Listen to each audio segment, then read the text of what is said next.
আসসালামু আলাইকুম বন্ধুরা, আপনারা দেখছেন সিঁদুরের মূল্য নাটকের ২১০তম এপিসোড। ভিডিওটি শুরু করার আগে একটি লাইক দিন এবং চ্যানেলটি সাবস্ক্রাইব করুন। চলুন শুরু করা যাক। নাটকের শুরুতে দেখতে পায় মিশ্রি গায়ে আঘাত পায়। তখন অর্জুন সেটা দেখতে পায়। যদিও অর্জুন তখন অসুস্থ ছিল এবং তার মাথায় অনেক আঘাত ছিল, তারপরও বারবার বলছিল মিশ্রি অনেক আঘাত পেয়েছে। কিন্তু যখন অর্জুনের দাদিমা তাদের কথাবার্তা শুনতে পায়, তখন কাছে এসে মিশ্রিকে ধাক্কা দেয় এবং অর্জুনকে দূরে সরিয়ে নিয়ে যায়। কারণ ছিল যাতে অর্জুন মিশ্রিকে কাছে না পায় এবং পছন্দ না করে। অন্যদিকে তার দাদিমার পছন্দ ছিল অনু, তাই অনুর কাছে বাহানা বানিয়ে অর্জুনকে নিয়ে যায় এবং তাকে বোঝাতে থাকে যে মিশ্রি ভালো মেয়ে না।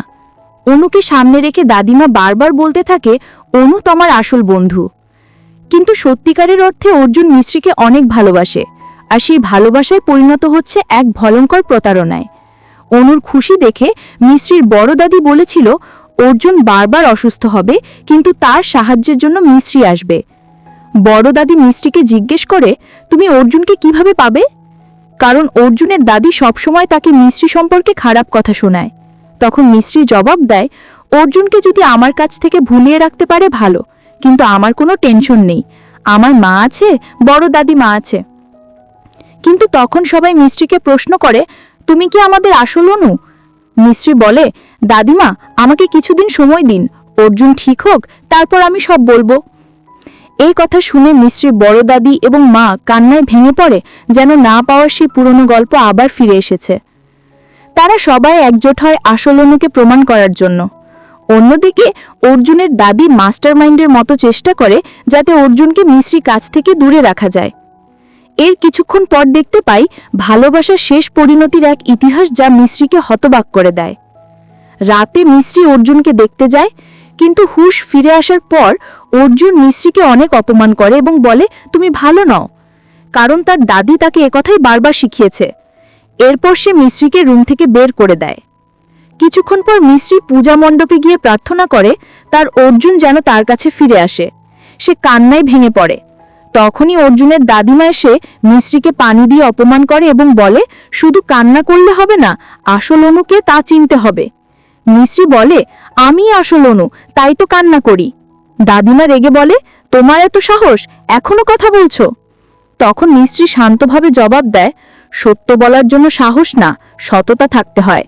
আর আমার কোনো ভয় নেই, আমার মা আছে, আমার বড় দাদিমা আছে। দাদি কঠোরভাবে বলে সবকিছু থাকার পরও আমি তোমাকে জিততে দেব না।